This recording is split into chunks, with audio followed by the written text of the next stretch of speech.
All right, guys, this is Paul Singh, the Market Speculator, with the free weekly swing trade report. Today, we are talking about low float stocks. And the reason for that is earnings season is coming up. Late April here is when it will really start going. And almost every quarter, now there's some outliers, but every quarter, just before earnings season, there's a lull in the market. Wall Street's basically waiting for earnings.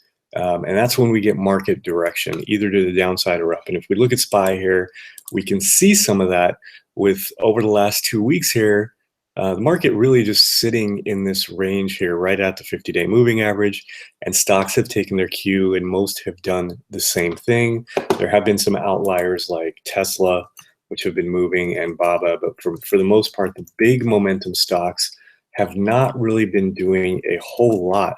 And the market hasn't either. And that usually happens when earnings start. That's when we get the volume coming back into the market. And when this happens, traders are looking for something to trade, and they can't impact the big stocks. They can't really push those. It's the big guys that push those. So you start to see the low floaters start to move a lot. So that's where we're going to focus today. Really, the best plays right now are the really low float stocks. So let's take a look at a few of those. The first one, WIX. We can see here this internet content stock, 32 million float here, has really been running, made this big breakout here over highs, and is now consolidating. So this is stock number one. We're going to watch for one of two things, either a pullback to the 9 here or a break of the highs would set us up for an entry. Number two is soda. It's home furnishing, so you would think it's beverages, but it's not here. Has been moving nicely. It's got 20 million float, and again, a breakout to highs, consolidating, very similar, although not as volatile as WIX, but we see it testing the 9 here, has made a big run from the upper 30s to 50, and now we're going to see, does it hold the 9? If it does, we could enter there on a pullback, or again, a break of the highs here. So one of these two things would give us a nice entry net there. Now we're going to look at a super low float for low float stock number 3, and that is cool. A lot of these low floats have these types of names also, these catchy names to get you interested in them. Low floater here, 4 million. This is really low float, and it's not the most liquid either, so you have to be really careful with this one, but has made this huge run from 3 to 14. At some point, this thing is going to break down. It's going to be ugly for people holding it, but trade it small if you do trade it. This is one of the more risky ones, but again, breaking out, has consolidated.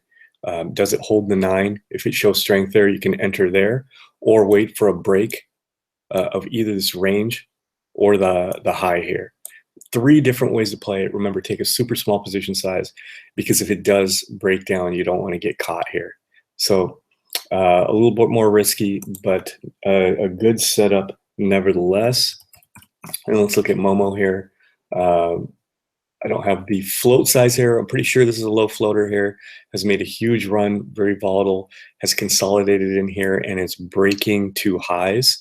Now, it's a little off. It broke pretty big in one day, up 7% yesterday. I would want to see a pullback or a consolidation and a break of the high here. Now, it could just run right away and you never get to enter, or you could take a shot really small, use a loose stop, and see if it makes the next kind of big move like it did here from upper 20s to upper 30s. But I'd probably wait for a pullback here and then see what it does. All right, one more stock. Let's take a look at SBLK. This is a shipping stock, 27 million on the float. Really big run here from 5 to 12. Now consolidated here and broke. I'd probably wait for a pullback to this range. Again, testing to see how it handles the 9, or if it does consolidate, another breakout. So that's a common theme with these is don't chase, wait for the good setup, either on the break or on a pullback where it shows strength then after pulling back. And you can see it showed strength right here when it pulled back, showed strength right here when it pulled back, showed strength right here when it pulled back. So be on the lookout for one of those types of setups in these 5. And I'm actually going to show you a couple of more. They almost have the same ticker. It makes you Wonder if people are just getting these mixed up. AKRX. Junk Biotech has been running huge. Eventually, this is going to give you a very good short opportunity, but you'll have to trade it small and be very careful with these because it could still explode higher. And then AKTX, also biotech here, huge run. You'd be looking for the same thing.